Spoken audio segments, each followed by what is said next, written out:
Welcome to Fraud Friday. I'm Bob Coleman of the Coleman Report. Big news, Nathan Reis of Blueacorn pleads guilty, joining his wife as a convicted felon in PPP loan fraud. Blueacorn earned over $1 billion with a B in fees from the U.S. government to process PPP loans. They approved approximately $4.7 billion of the loans, of which the Senate subcommittee did a very extensive report. That $1 billion of that they believe is questionable and fraudulent. We've covered this extensively with respect to Stephanie Hockridge, his former ABC News Phoenix anchor woman, and now Nathan decided to forego the trial, which she went through, where she was found guilty, and he has pled guilty. Let me just give you some background.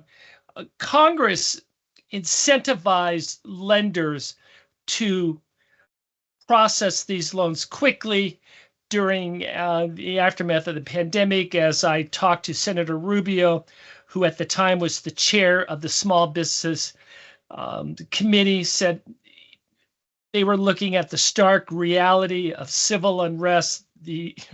Everything was closed, and he wanted to make sure we got money out there to small businesses as quickly as possible. Why? To pay employees. Remember, the unemployment rate spiked up to close to 20%, and PPP, in my opinion, I'm a PPP apologist, did its job by preventing a depression in the United States. In fact, because of PPP, we are the economy that recovered most quickly from the pandemic. That being said, there were bad actors, of which Blueacorn is one, specifically their two founders, Stephanie Hockridge and Nathan Reis. Important fact, Blueacorn was not a lender. They were simply a loan servicing provider. In fact, if you go back through, they were, we can say it now, con artists. I mean, they went to lenders and represented that they had this back room, great software, and they could vet out fraud. And unfortunately, they didn't do that. There were some very interesting things that came out, and one of them is that they prioritized the larger loans. At a $2 million loan, the firm would earn a $100,000 fee. So they were considered VIPPP, and they focused on those larger dollar amounts and left smaller businesses who needed money out in the cold. As they said, we want to focus on these monster loans, and we're not the first lender who's turned someone down. F them. So they were the arrogance and the greed by these two and their partners was galling. It was embarrassing, and now we're finding out it was fraudulent. And as the Senate report said that they made it the path of least resistance. There are a couple of anecdotes in there.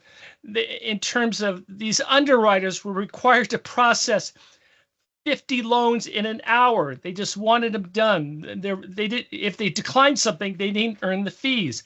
There was the employee who bragged about her high school son senior who was learning to become an underwriter and was checking banking account statements.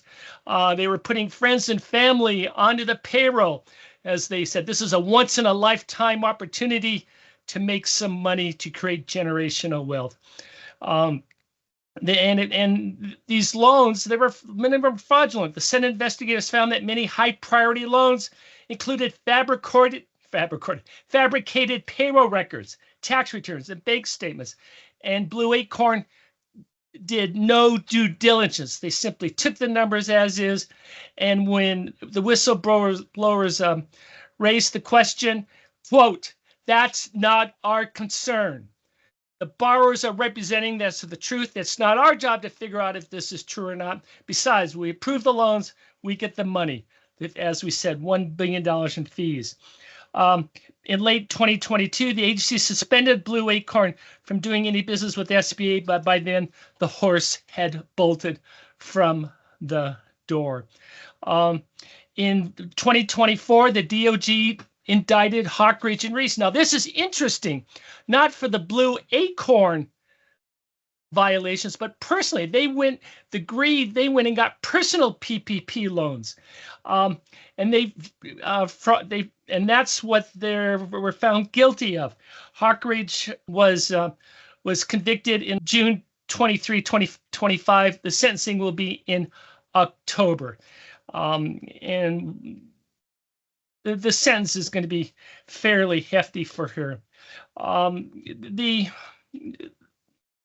The sad thing about this is these individuals put a viable program, and they were one of the rogue actors, that when we have our next disaster, and unfortunately there will be one, that Congress may think twice about protecting Main Street borrowers. Now, was there fraud? Absolutely.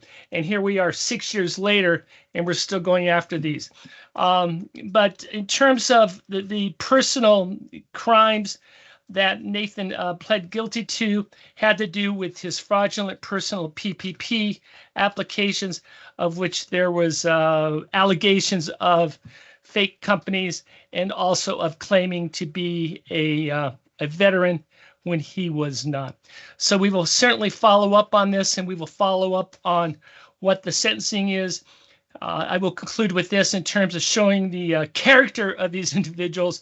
There's a picture of them in a bar in Puerto Rico where they moved to avoid capital gains tax. Perfectly legal, but they did that, but also with a pile of cash in the bar, bragging about their financial success. I'm Bob Coleman for Fraud Friday. Thank you very much.